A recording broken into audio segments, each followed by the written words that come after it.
Why do we die? Science and faith offer two distinct answers to this age-old question. Science, represented by thinkers like Neil deGrasse Tyson, explains death as a biological necessity.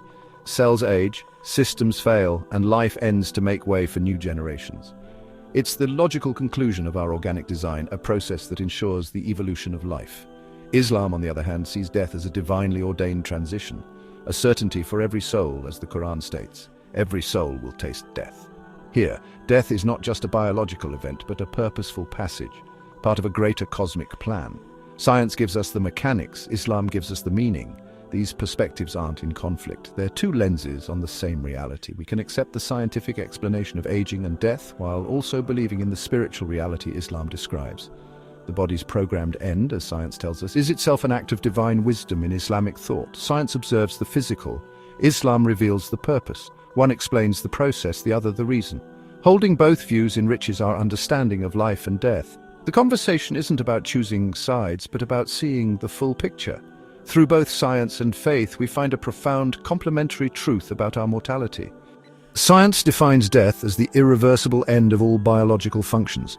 When the brain and heart stop, life is over. Cells fail, energy production ceases, and the body returns to the ecosystem.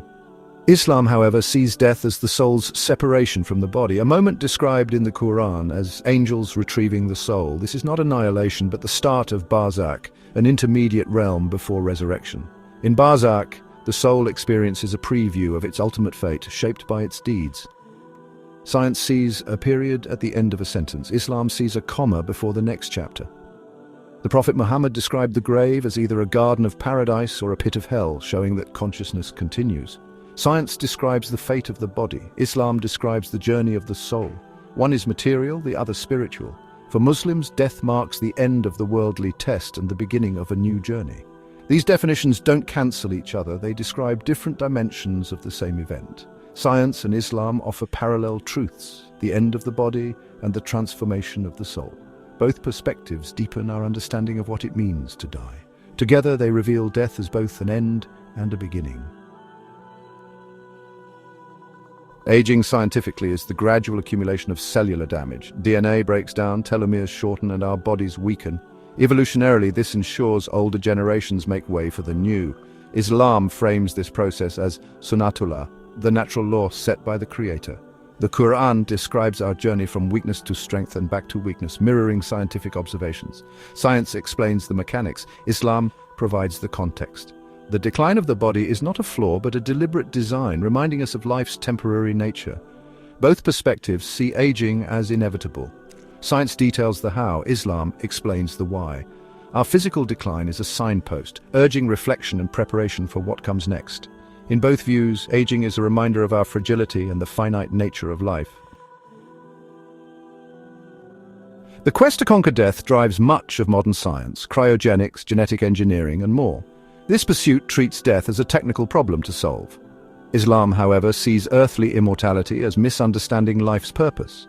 The Quran calls this world temporary. True eternity lies beyond. Islam values quality and purpose over endless existence. Medicine to prolong life is encouraged, but seeking to eliminate death itself defies divine decree. Our lifespan is ultimately determined by God, as the Prophet Muhammad taught.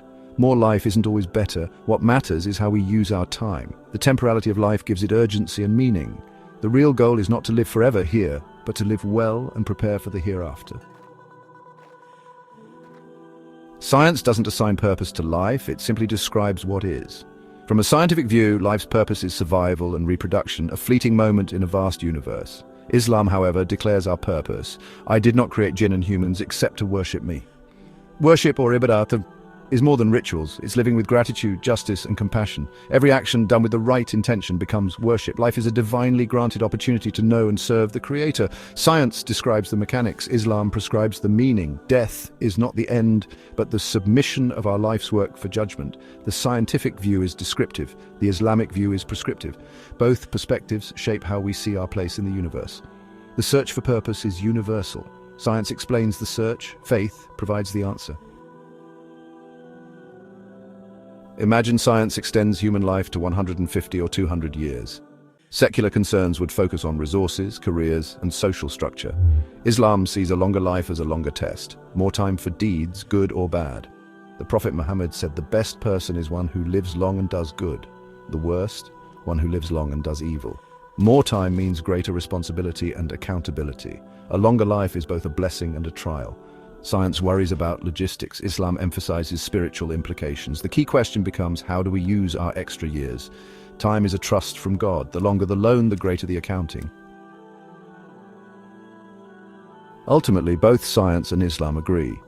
Death gives life meaning. Scientifically, death recycles resources and drives evolution.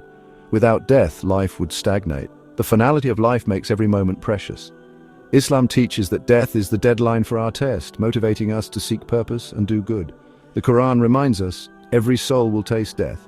Both perspectives see death as a necessary feature, not a flaw. The scarcity of time makes it valuable. Science explains the mechanism, Islam explains the purpose. Together, they offer a holistic understanding. Death is a meaningful, graceful conclusion to our earthly chapter. In the end, science and faith together illuminate the full story of life and death.